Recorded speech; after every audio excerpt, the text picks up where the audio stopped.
Hi everyone, this is Tom, and this week I'm drawing Alden Bumblefoot for Brian. So when I first told Brian that he won and sent him the message and got this email, and I first read the name Alden Bumblefoot, I thought he was going to be an annoying sort of joke gaggy character, but the second I started reading about him, I was pleasantly surprised, and I actually found Alden to be quite stimulating to draw and design and put together. A chef character is particularly a traveling chef and a chef in a fan. It's just not at all the sort of thing that I would think to draw, so this is one of the things that I'm really thankful for about this project, is just how often it's going to be putting me outside of my comfort zone. If I was going to be trying to do these videos and just coming up with what I wanted to draw every week, it would probably get really samey and kind of boring. And Alden was perfect proof positive of the benefits of letting everybody else tell me what to draw. Yeah, it was really good. So he's a Lightfoot halfling from D&D. He's a traveling chef, and he's part of a long, proud family of different cooks and chefs. And Alden is an expert when it comes to breakfast food. He's almost unmatched, I'd imagine. But we'll get into his character as we go and start getting into some more detailed stuff. So just a lot of for Alden, I did a few different poses and sketches, starting light and simple. He's a mirthy character. I mean, even his name has like that really kind of bouncy, fun halfling pop to it. Brumblefoot, and he's an optimistic, joyful character. He does have a little bit of an ego in him. He's kind of put out when people have never heard of him before. And he's sort of suspicious when people whisper around him and everything. So he's got a little bit of an insecurity there. But all in all, he's just a pretty jovial, optimistic guy. So I wanted a pose that just had that kind of lighthearted, kind of loose, floppy hobbit pose, and then hands on the hips. It's always a nice kind of sassy sort of posture. Yeah, it was pretty straightforward to get to him. So I've laid out the pose as I always like to do, and then playing with curves and things. It's just a nice way to get the colors in the line art to interact or to show up in ways that a normal brush just wouldn't. It's just an aesthetic thing, and it's just one way that I've found that I like working. It just makes rather than just a boring black line, it just makes it a bit nicer while I'm working. So that's what I'm doing there with the curves. As far as anatomy goes, I've noticed that the 5th edition hobbits are depicted with really large kind of toddler heads in proportion to their body. I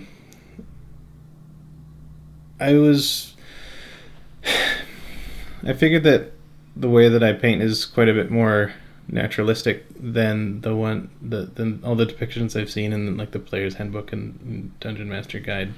For the 5th edition stuff, there's quite a lot more stylized and cartoony, and I thought that mine might look a bit too weirdly toddlery, if that makes sense. And plus, I mean, I can't deny that I'm a bit biased towards Tolkien depictions of things and his descriptions of stuff, and essentially just halflings and or hobbits being pretty much exactly just a human that's half as high, just scaled down directly. I kind of went a bit more that route, but did keep his proportions just a little bit more youthful, even though he is middle-aged. I mean, early middle. He's around 32. Yeah, he's 32. So, I mean, I'm not as well as well read about D&D halflings, but I'm pretty sure they age pretty comparably to humans, or at least reach maturity. So I just went ahead with that. Just someone pretty normal. He's described as being he doesn't have much of a belly, or like he doesn't his body fat content isn't as high as a hobbit typically would, which I thought was a little bit weird with him being a chef. I mean, there's lots of like slender and fit chefs, but usually you see them depicted as having a bit of girth to them. But I imagine that since he's a traveling chef, that he probably walks around a lot carrying a lot of stuff, so he's probably works it off. So he's got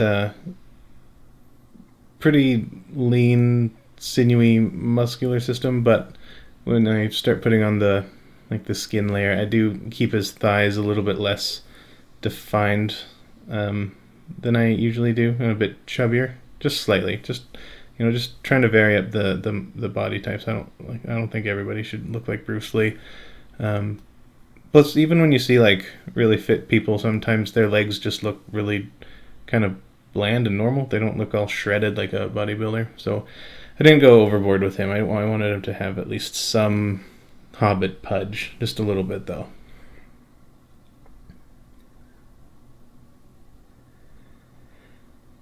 Plus, Brian was explicit that he's not muscular.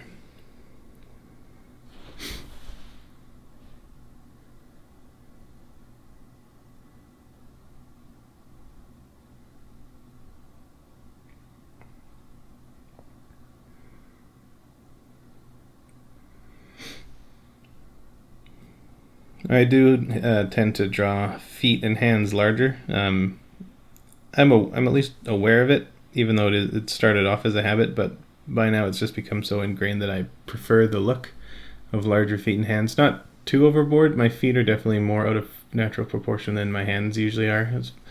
But thankfully, with The Hobbit, I think it actually works out pretty good. It does help kind of give it that non-human look with just a little bit more fantasy-ish. Play with some proportions, but yeah, like I said, I did want to avoid making the head too large. It can, I mean, on a character like Alden, it wouldn't be too bad, just because of the effect that a character having a larger head in relation to its body, it has an effect on how we perceive that character, whether it's personality or behavior or whatever aspect about them.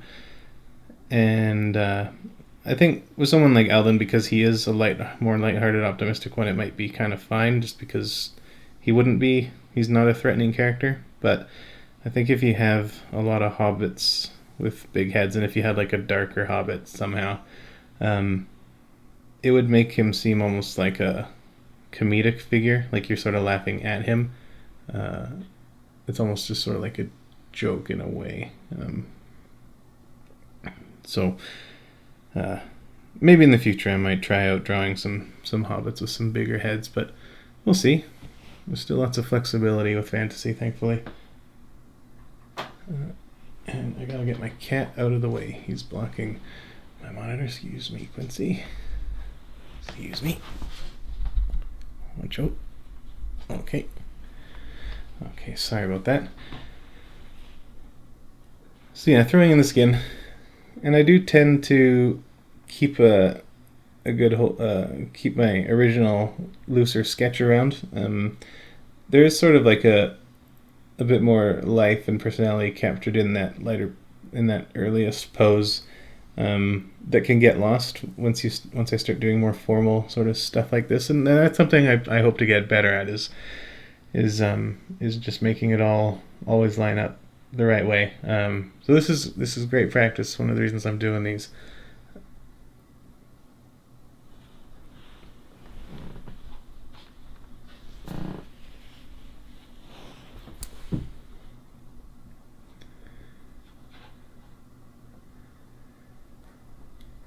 Still getting some of those things worked out with Photoshop where it freezes when I hit undo more than once really quickly. So working on the feet hair here.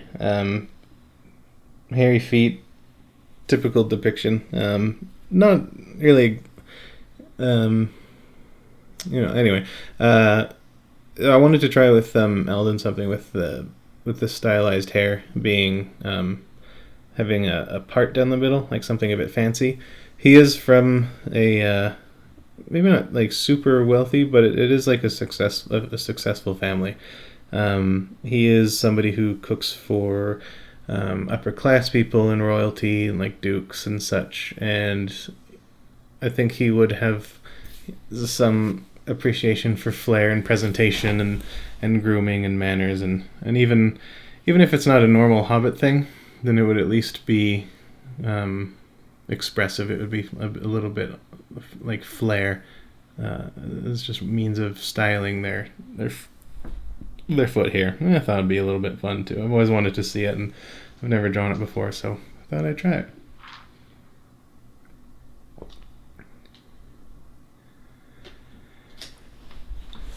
So on a new layer, just with black, I'm just blocking in the main shapes. When somebody sends me their description, I always make sure that they tell me about all the stuff that has to be there, just like all the minimum required things that just need to be there on the person. And so I get a list of stuff, and in the case of Alden, he's got like a bandolier with different things in it, and he's got knives and all this, and pots and pans and all this stuff. And so just by starting super general, I like to just block in all the things that I know that have to be there in about the right proportion as what they're sort of going to be, and then play around with that and just make sure that I can get everything on the figure and let that the visual real estate have a say in how the design actually goes. So on his bandolier, he's got tins of spices. I did play here with a cutting board design on a sheet of paper on a clipboard. I was designing a bunch of possible utensil ideas and stuff on my bus ride home, and it was a cutting board I thought would be cool, but I ended up scratching it out. I just couldn't find it anywhere to put it. So anyway, so he's got the bandolier. It's got spice rack on it, and and it also needed to have bolts for a crossbow for hunting game and wooden utensils. And so I thought it would be cool to have the utensils sort of help out quite a little bit. Wooden utensils wouldn't be very good armor on a shoulder, but I thought it might kind of be fitting in a fantasy setting to have that sort of getting played up a little bit. And plus, it was sort of hard to find a place for the spoons to be like vertical in front of the abdomen without getting in the way of all the other details or hitting the spice racks or anything. And I thought having them sticking out would be a good spot to go. So a lot of figuring with Alden, a lot of experimentation and iterations and stuff as we go, but that's normal. So just a big part of the process is putting stuff down and not getting married to anything too soon. You got to be able to just hit the eject button and just move on with stuff. And if it's not working, get rid of it. And if you're having a doubt, maybe work on something else and come back to something. It's good to just never stop moving and never be afraid to be embarrassed by an idea, but always be aware that sometimes ideas are bad, and if they're bad, it's nice to change them, or at least if you know you can do better. It can be just not so harsh. It can just be that way.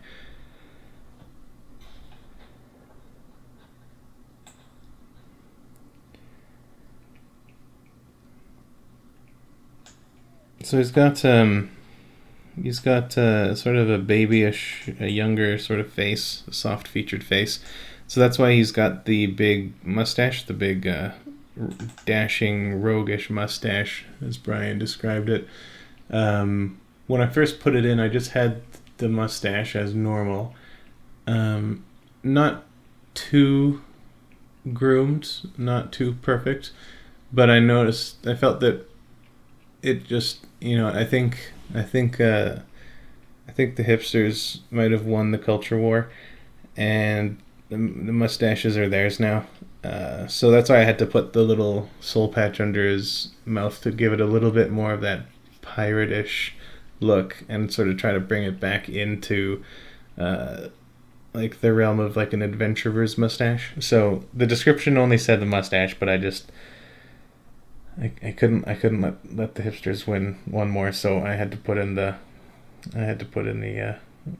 extra little bit of facial hair. Plus, I figured if he's a halfling, I mean, I'm used to halflings not having facial hair, and so I figure if he'd had an impressive mustache like that, then he's probably got the follicles and hormones that would um, allow him to produce hair sort of more generally around the face as well. Not like a full-on beard, but as he's going from town to town and sleeping in hotels and whatever, or inns, or in a tent on a long path, then his facial hair would grow in.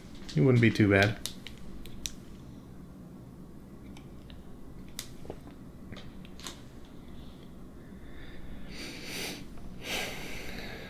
When I started, I often reread the descriptions that the people give me, especially if they're more complicated. And the one thing that I thought about Alden is, or that stood out to me about him, was that he gets a little bit kind of bummed out or disappointed when it finds out that people don't know who he is, because he's kind of hoping to expand the Brumblefoot name and to even set out like stake his own claim as being like the breakfast master essentially.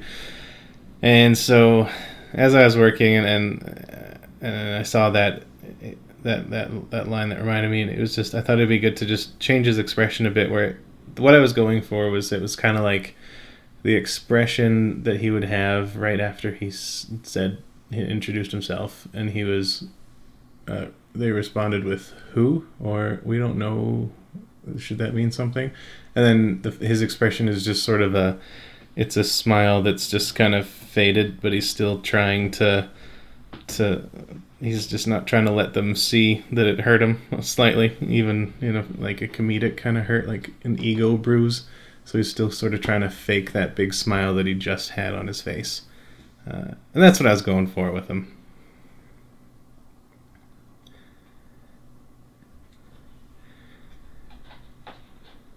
I noticed while doing these videos that the sketching process goes by very quickly in the replay videos. I've never been so aware of my process and timeline as I have been since starting this project. And it's actually really fascinating. If anybody has access to the software, I'd definitely recommend trying it out yourself. And just to see, and just almost like data, just to see like on a timer how long it takes you to get through certain stages and where it goes.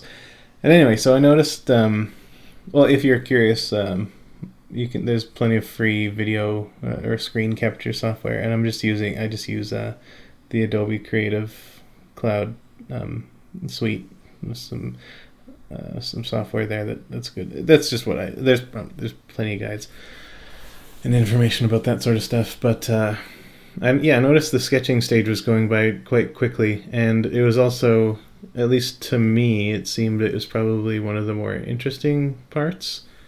And so I felt it'd be pretty suitable to just spend more time on the sketching stuff and really lay everything out, build things up slowly, get a confidence established on a foundation before moving forward.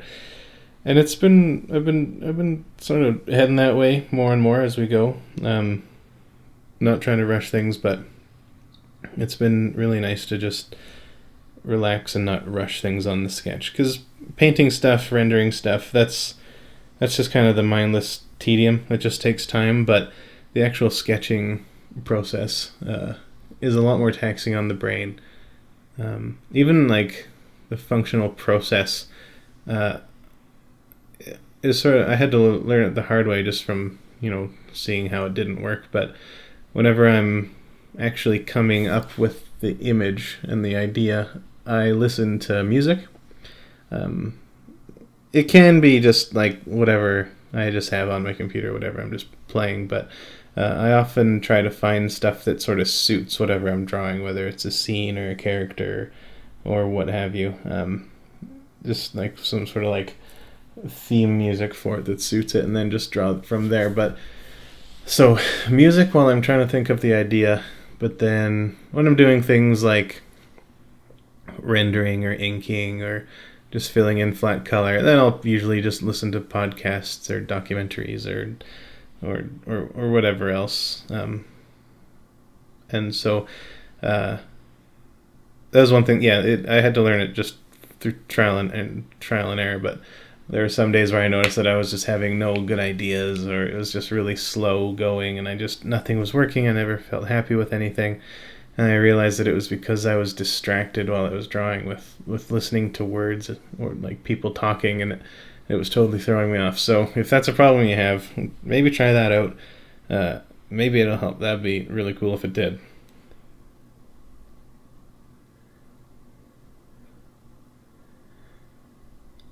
So I always block in the frame.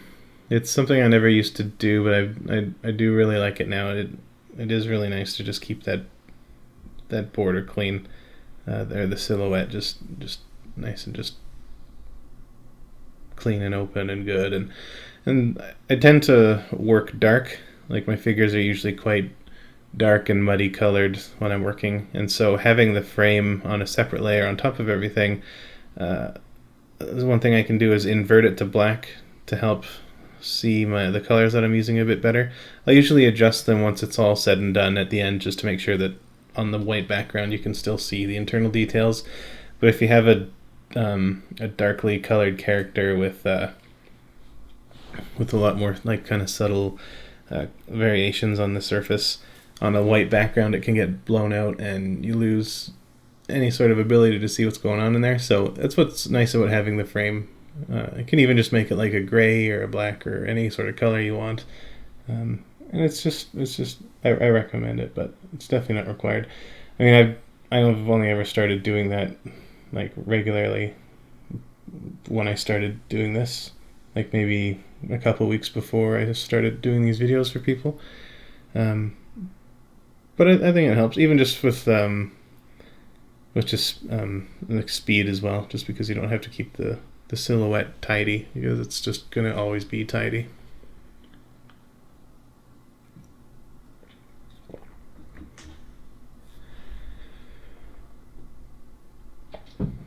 One of the biggest challenges with Alden was his color scheme. So I figured I would like as the week was going on, and as think about him here and there, or doing some research or sketching and just putting stuff out there. The thing that I decided to go for was based on the fact that he's into food, and particularly breakfast food, which is like savory and good and wholesome. It's good stuff. But something that I remember learning about, and you might have noticed it too, but red and yellow are often chosen for food packaging, food brands, whether it's restaurants or products you can buy with packaging.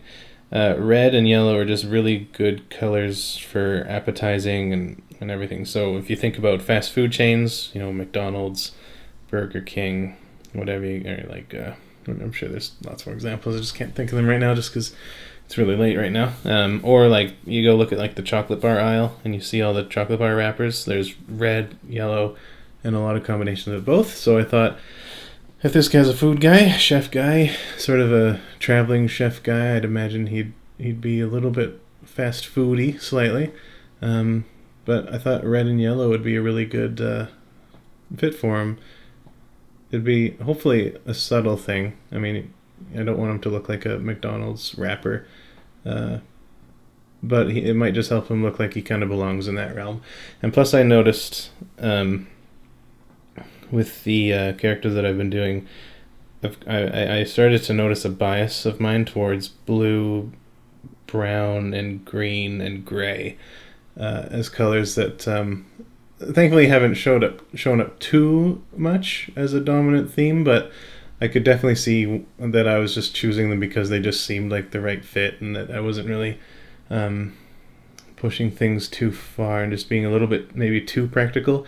And I thought that expanding the color scheme of the whole characters would be good. And also it even just goes a bit with like the flamboyant, sort of more expressive nature of Brumblefoot. He is definitely more extroverted.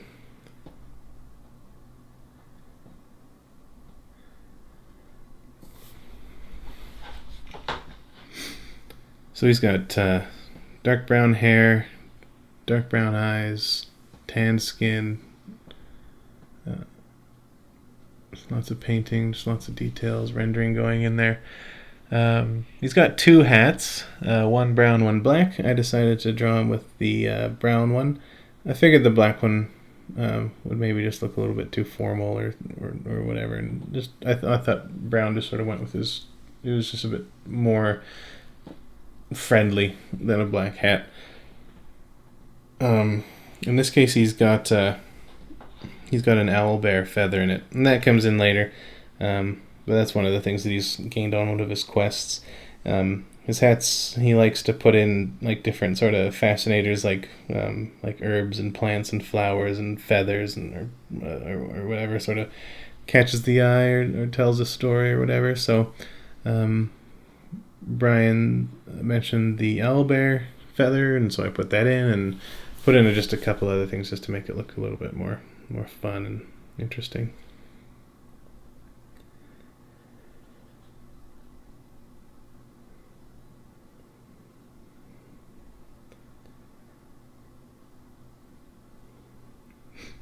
One thing people sometimes, or a lot of the time they do naturally, but it might be something if you're not aware of, is just like you might have noticed that I just painted over the whole mustache that I had.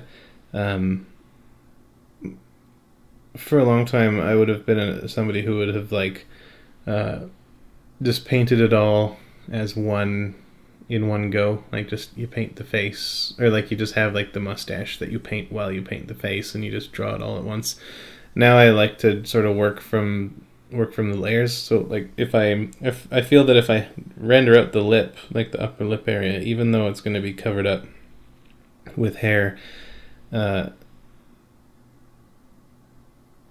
it's at least the structure is there. So when I do go and put in the hair, I know that it's falling on the right, and if there's any spaces between the hair, it's going to be catching the light correctly. And that's just something to be aware. It might seem obvious, but there's a lot of people who are getting into drawing or don't draw and would like to, that watch my videos and stuff like that. I think might be useful, just in case.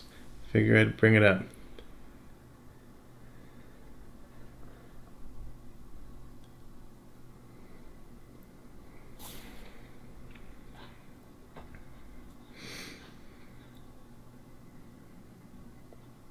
So Alden wears studded leather armor. So he's got. I made it sort of a nice sort of jacket. Part of his life goal is to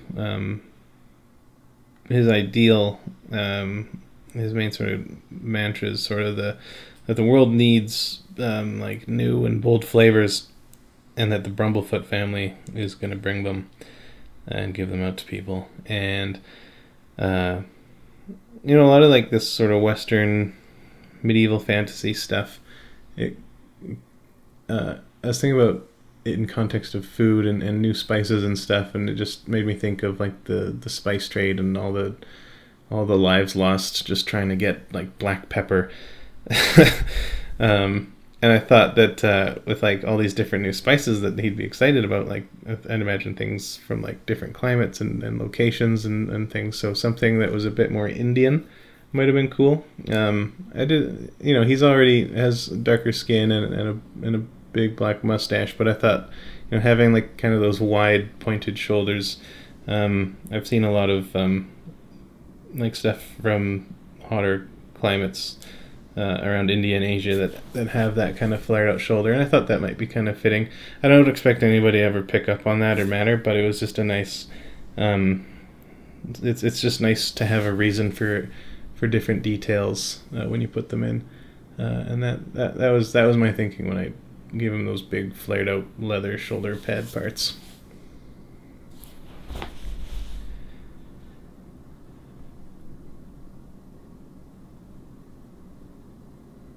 So that,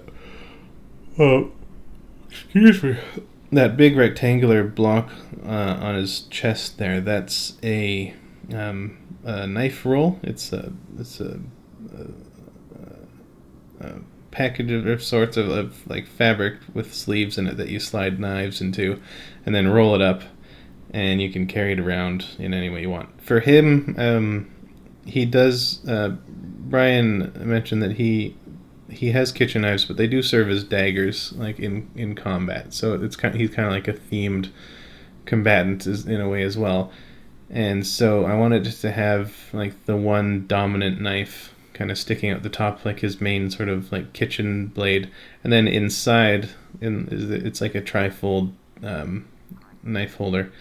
There would just be little paring knives and just more specific knives inside in there, but having like one big, but not too big, but one big kind of Crocodile Dundee knife on the ready for him to just like pull out of his knife holder there, I thought would be pretty handy.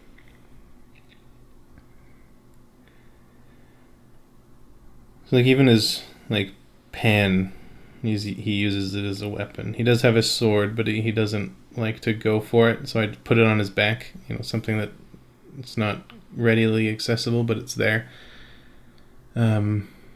Outfit wise, I gave him a little scarf just to make him. It's something that he could tighten up, or even just in general, just makes him look a little bit more proper or classy.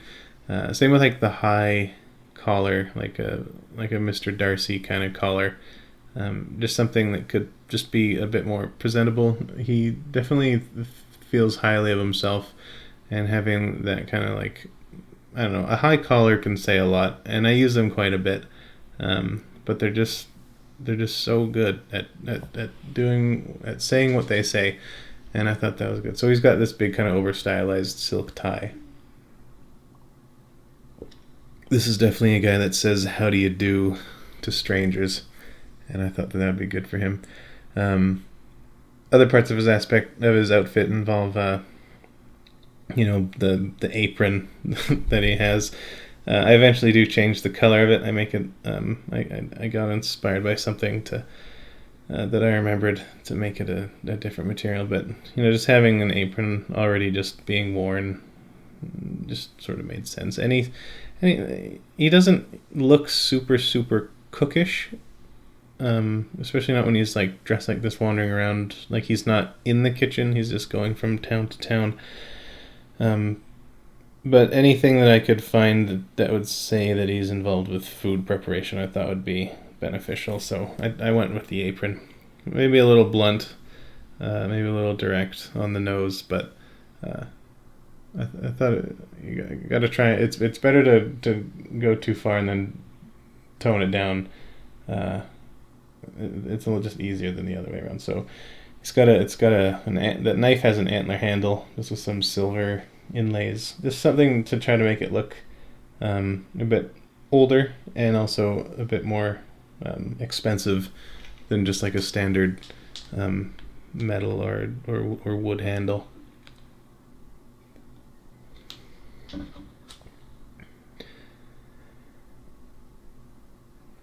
He's got a cast iron frying pan that he's got there, that big one, but since he's like the breakfast master and he's definitely cooking for people that aren't halflings, he would need one that was quite large for cooking lots of eggs at once.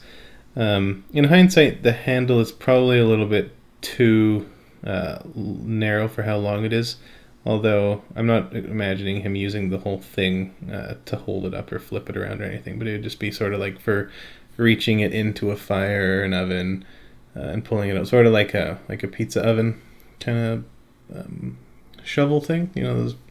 I wonder. There's probably a special like fancy term for 'em, but yeah, just something that could reach in and like slide it in and find it. But also like just a really big frying pan for cooking lots of eggs at once. There was one time I bought an ostrich egg at a farmer's market, and one thing that was kind of weird. I think it was around. I think it was $20, but it was the same price for one with the yolk and like the egg stuff in it, and one that was just cleaned out for decoration. So I figured I, I should get the one with the egg stuff in it, and so I bought it, and me and my friends cooked it, and we definitely could have used a frying pan that big. It had about the equivalent of 2 dozen eggs, like chicken eggs, 2 dozen chicken eggs, and the one ostrich egg. But the weird thing about it was that something none of us expected was that it just tasted exactly the same as a chicken egg, except it was just massive and weird. But yeah, normal egg. Just tastes exactly like egg. Pretty cool. If I see one again, I'm definitely going to try it again. The novelty was just amazing. So I've given him the red silk gaiters, or like socks around his feet. A lot of the official D&D art that I saw, and even like Pathfinder and like different sort of role playing games, the halflings wear shoes, or at least they seemed okay with having boots and stuff like that. And I wasn't ready. I'm not ready for that. I'm still very Tolkienian when it comes to my halflings. So I did keep him barefoot, but I did give him some fancy silk gaiters to wear just to flare him up a bit, and also another opportunity to have some more of that red and yellow color going on. I thought that would be it'd be good to try to reinforce that. After I came up with the idea, I thought it's just as many places I can put that as possible would be the better. Or it'd be better. So on the back as well, he's got an old pot. His pans and pots are heirlooms. They've been around quite a long time, so just sort of more rustic and just old and worn. They're not too fancy or anything, but they mean a lot to him. So he's always got them with him. And then that weird genie bottle sort of thing going on. That was inspired by an old olive oil container. And I thought that sort of neat. As much of that weird medieval cutlery and kitchen stuff I could put in there, the better. It's not lifted exactly from the reference, but having that a couple of those shapes in there just really helped. It's always really neat to see how different people in different cultures at different times solved problems, and it can really teach you a lot about how imaginative or how imagined characters and creatures might solve similar problems, or at least like the range of solutions to things that are possible.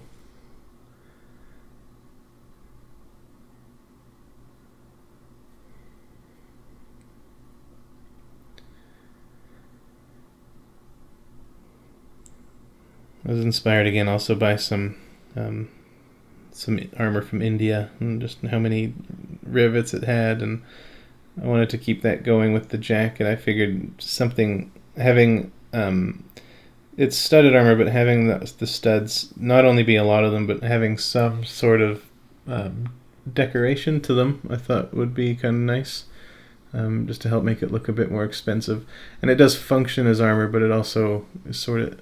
I don't picture him having amazing armor, but it would also be like a fashionable sort of jacket instead. So the owl bear feather, it's just based on a real owl feather. I just needed to make sure that it was big enough for a hobbit, so it's bigger than I would put on a human, but yeah, so a nice big blunt feather. That would be a really good feather to have in your cap. It was just like a little gold clip holding it on, so you got so you can like alternate things and change it up depending on the mood or the day, or even like I think it'd actually be kind of cool if he had like in his hat he had whatever he was cooking that day, he'd put like a sprig of it in his hat so people could just tell by looking at him like what the menu was that day. This is not what I was thinking when I drew it. I just was thinking it now, but I think that'd be kind of cool. There's some restaurants near where I live that just do one thing a day. I guess it's sort of just like a lot of food trucks do that, but it's just kind of cool. But so Brian, if you ever want like an idea for his hat, you can you can maybe use that one, maybe. So the jacket was a good opportunity to keep that red and yellow thing going. So the more reddish leather is just kind of standard brown, just leather, but then the yellower stuff is based on just yellow deer leather.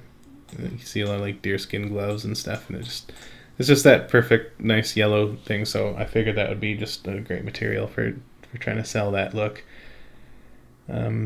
Leather things, just lots of stitching and seam work, things that have been punched by awls and tightened up, and it's one of the more important things when, I mean, designing anything, but especially stuff with fantasy, is just trying to make everything look manufactured.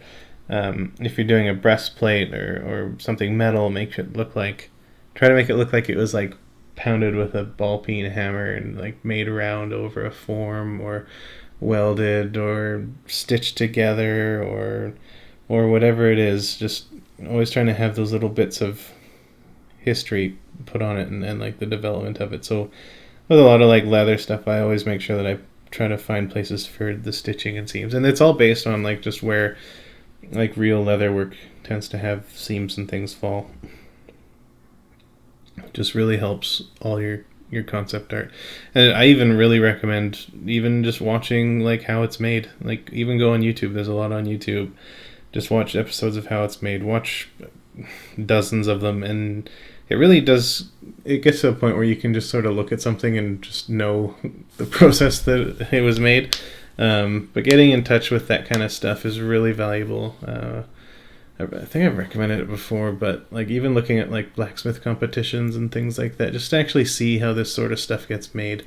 If you understand the processes and things that would be required to do this stuff, you can get a much better sense of what's appropriate and what can actually exist on your character, like what sort of limitations might they face. Plus, it's just really fascinating stuff.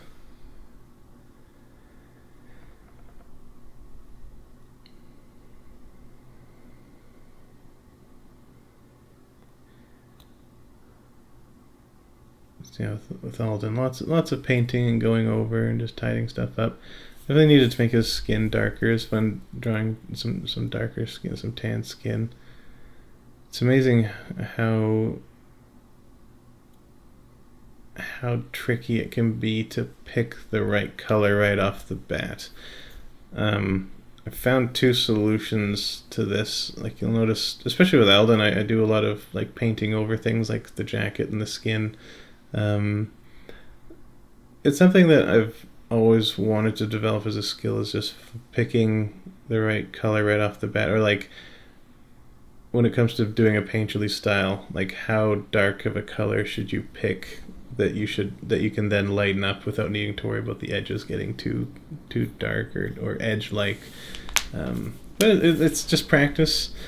Or one thing that I really like about the way that I color with the mask layers, where I usually try to add like every time I add a new color, I do it on its own layer that's been masked. So it's a layer that's filled with the color, and then I just play around with the masking of it. But that way, I learned this while I was doing that graphic novel to help speed things up. But because it always takes so long to pick the right color and then go use it. But if you just put down a color that's either close enough or even wildly different, so you can see where you're putting it, you can just put it where you know that it's going to go, and then just adjust it and make it work once it's in there after the fact. It can really speed up your working time, and that's some of the stuff that works good. But I really like. I'm gonna pursue the ability to just paint better, but all these things work. This is one of my favorite things about Alden's outfit that I got here is these sleeves that he has are reversible sleeves.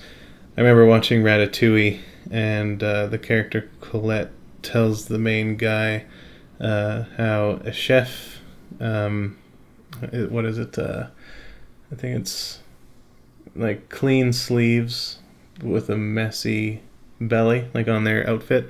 And I thought if Alden's going to be, he's really trying to impress people, really trying to sort of get a name for himself, get a following, get some really good work, some high clientele, or high end clientele.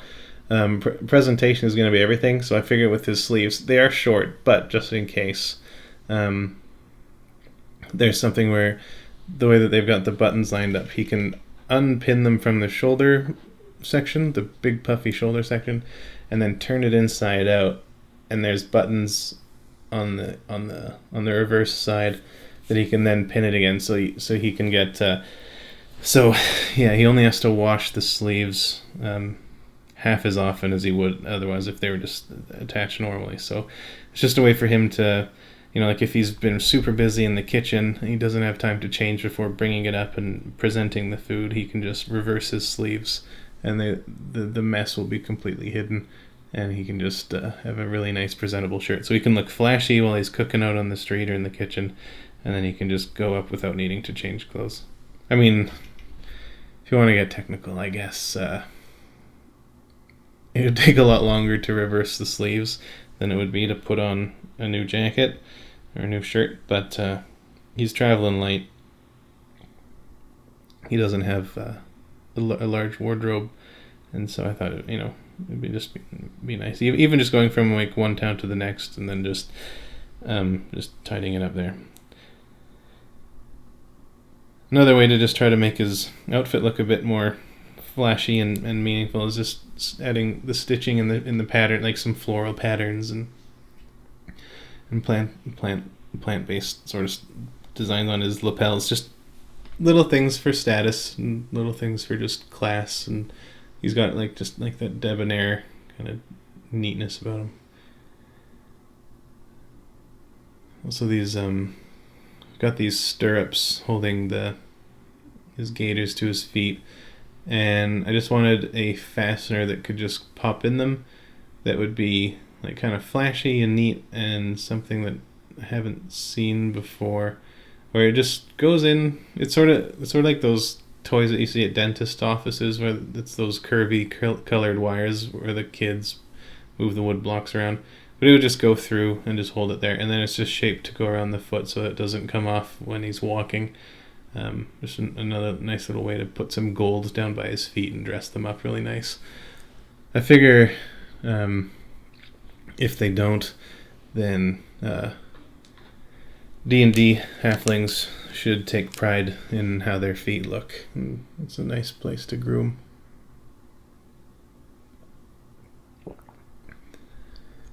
Hobbits would definitely look at each other's feet when they eye each other up on the street.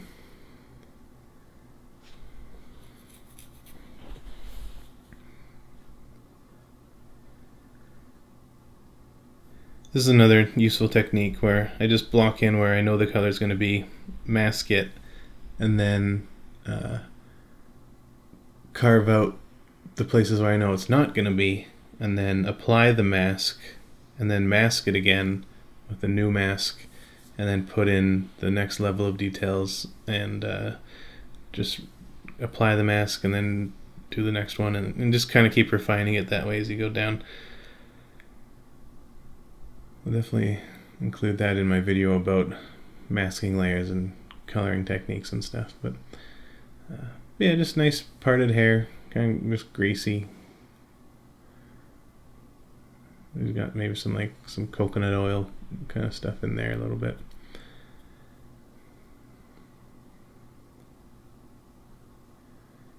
Also making sure his baby toe kind of sticks out a bit.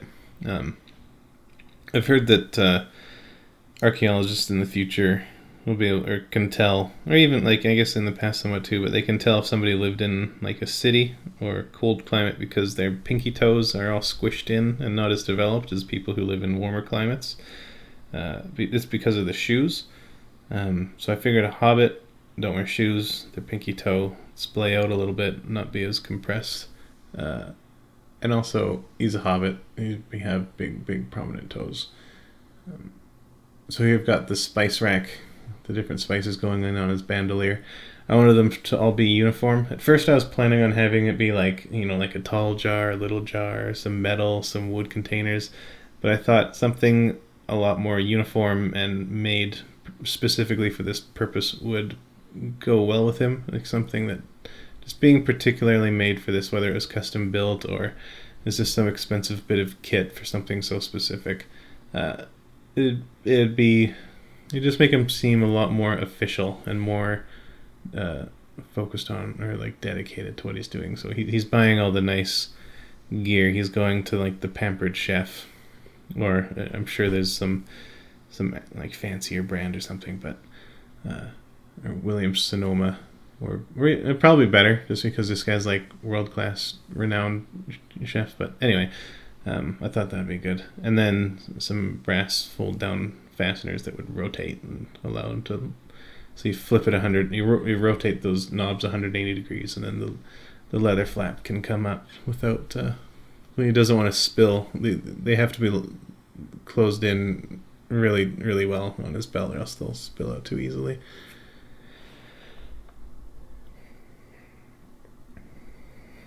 And then just sort of a quick release clip, but something that would still be. So he gives it a twist, and then and then there's a little socket for the peg to slip out, and so he can just take off his bandolier just pretty easily, but it would stay on really well as well.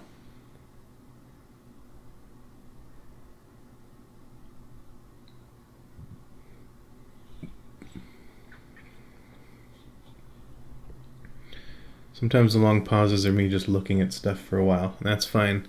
When you're doing concept art, just take your time. You get faster as you go. It's better. It's always better to have uh, a a good idea drawn simply than a bad idea drawn complicatedly or yeah. Thought can be a lot more important than the quality of the depiction when it comes to concept art. It can be, definitely.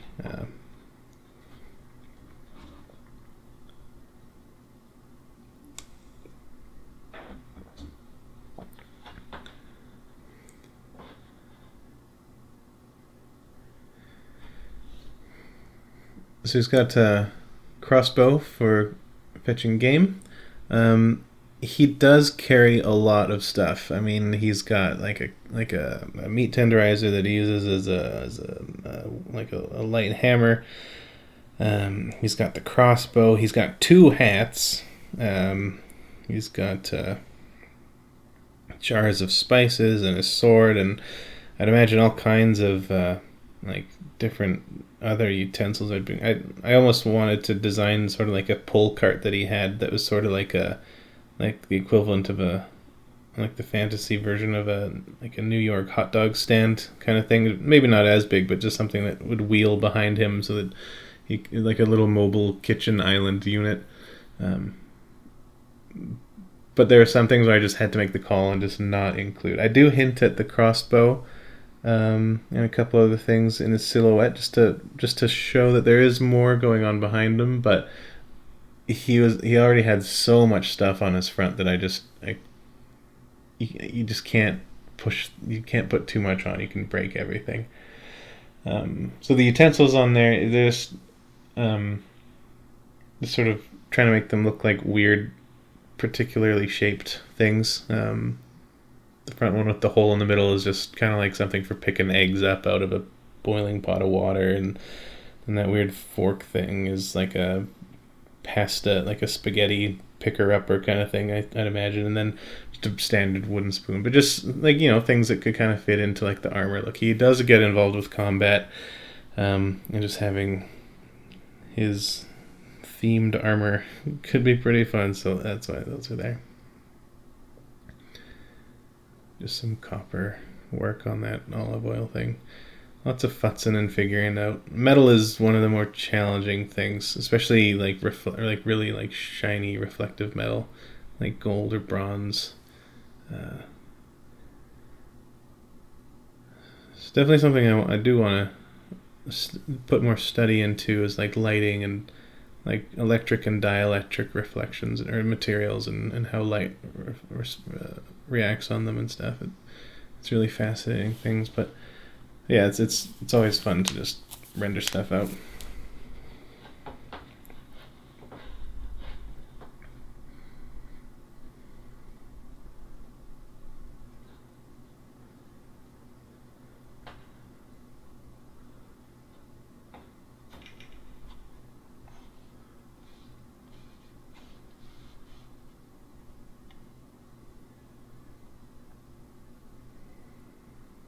There is one thing that I regret not giving him, um, and I mean, I think I didn't. I was already so overwhelmed with how much stuff that he had on him already, and then all that stuff that Brian described, that I could only fit on the back. But something that I would want to add would be a brand, like something for like searing steaks. You can see that in like things like Sky Mall, I think, where you just get like custom metal brands, sort of like what they'd brand a cow or a horse with, but for putting on your steak. And like, because uh, the for his background in his background, like the Brumblefoot they're actually like quite renowned as far as cooks, and I'd imagine there would be some sort of like monogram bee or some sort of emblem that the family would have as like an iconic, recognizable symbol. It's sort of like a coat of arms sort of thing, but it'd be great if he had that as like a brand that he would like heat up and sear stuff with. Just something to help put that, him being pursuing like a personal brand, or like his business and family history and pride and stuff. I think that would be good. Or even like what would have been good is uh, having it embossed into the frying pan. I see that now. Ah, boy. Maybe I'll make an amendment. And then for the apron, I wasn't feeling the sort of the plain white color anymore, and so I just thought back, and he was looking flamboyant enough. I thought he needed a bit more, so I was kind of inspired by Iron Chef. I love Iron Chef, like the one from Japan, the original, and just him having something. He needed something more eye-catching and interesting if he were to take that jacket off, and something that would complement his red silkish kind of sleeves of whatever he's wearing underneath. Just bright red and gold. Once he takes off his travel jacket, it's business time. He's going to be turning some heads.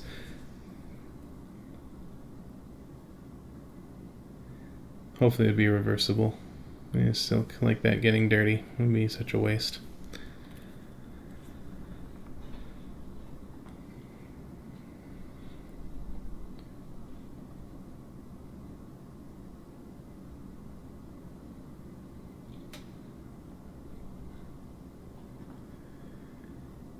So yeah, I was definitely challenged by Alden. I've never painted a chef or a cook or anything quite this domestic in a fantasy setting. It's always orcs and trolls and dwarves and elves for me, and warriors and rogues and mages and all the classic stuff. But I was really happy to just have a nice break and just do some, like really sort of try to challenge myself and push myself. Um, and yeah, I found it very, very, very rewarding, and challenging process. But very interesting character. Brian's descriptions were really luscious, and you can tell he really likes this character quite a lot. And I do too, definitely now. Definitely a good challenge. So I want to thank Brian for his great descriptions, great info, great character, and for participating. And I want to thank everybody for participating in the weekly lottery. This is going really well. I'm still just super thrilled about it. This has just been such a blast. I love knowing what to draw. And I just want to invite everybody to keep trying, keep participating. I wish I could do it for everybody. And if you guys have questions or anything in particular, just let me know on Twitter or in the comments. And just, I love answering questions. So thanks for watching, and I hope it helped. Take care.